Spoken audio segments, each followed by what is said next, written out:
Hi, everyone. Welcome back to another Spin Sucks Ask Me Anything. I am Gini Dietrich, and this is Sporky. I'm not allowed to call it Sporky, even though it's a spork, because her name is not Sporky on Toy Story. It's Forky, even though it's a spork.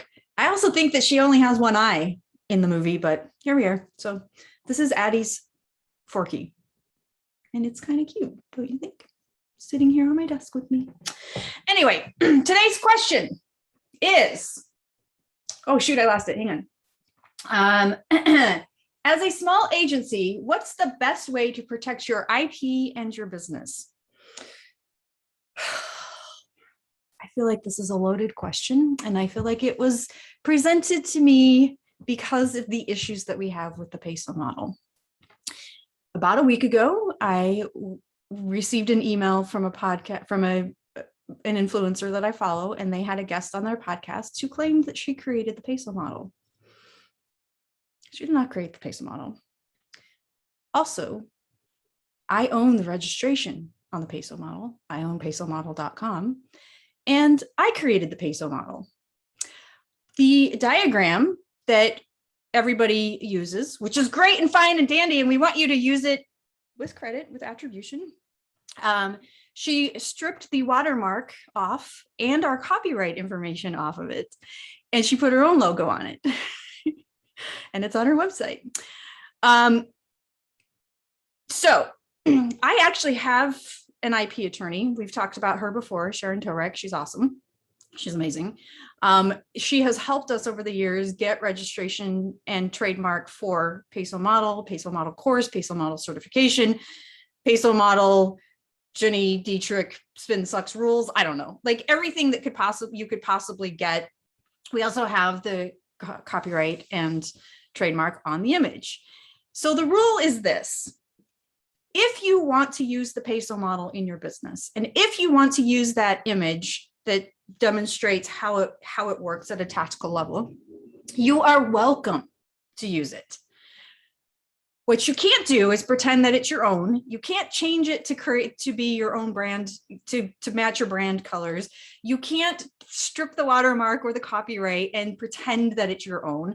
What we have found is that in most cases, and I would say 99% of the time, it's innocent. Like, I think there's this weird, ignorant understanding that if it's on the internet, you can take it.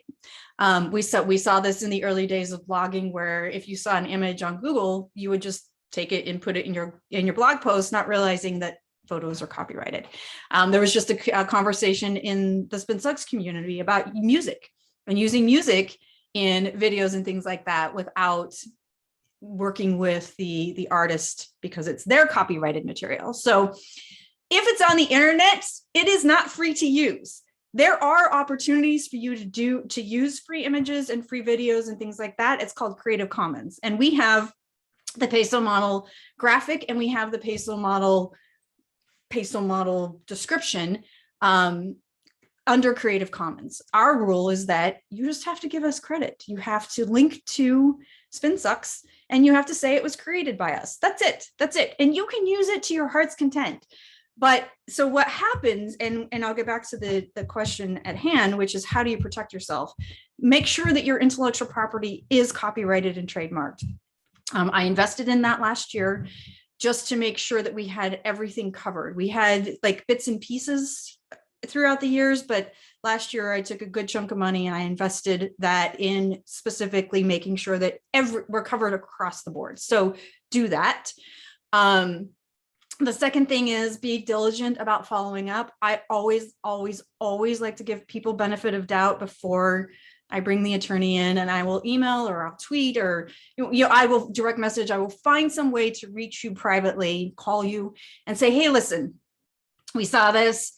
You can't use it like that. All we ask is you give us credit and you attribute, like, link to it. And 99% of the time people do it. In this case that I mentioned earlier, they have not. She's not responded. And so we're going to have to take it to the next level. But 99% of the time people will say, oh my gosh, I had no idea. I'm so sorry. Or They often blame the intern. That happens a lot. But they do fix it. So I always give benefit of the doubt. It could very well be a full-time job. So you kind of, you have copy that you've written that you just paste and say, hey, listen, can you change this? It could, like I said, it could be a full-time job for us to follow up on this stuff. And there's stuff that we miss. But if you don't respond, or you blame somebody else and you decide that you're not going to take it down, or you're not going to give us attribution, you're not going to give us credit, then yeah, you're going to get a letter from the attorney. That's just how that works. And then we're going to go to the next step. I'm not out to make money on this. I'm not out to, take people down. I'm not out to ruin people's businesses, but you have to give us credit. And so when you're thinking about it from your own business, if you have intellectual property, if you have courses, if you have a framework, if you have a model, if you have a process, get it trademarked and copyrighted. You can do it. I would hire an attorney. Like I said, Sharon is fantastic for that. She helps us, legalandcreative.com.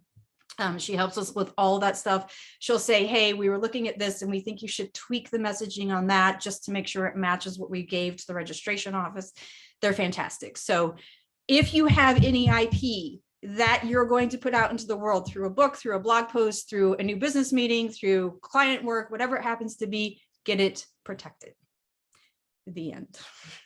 If you have a question for us, go to spinsucks.com/spin-sucks-community. That's spinsucks.com/spin-sucks-community.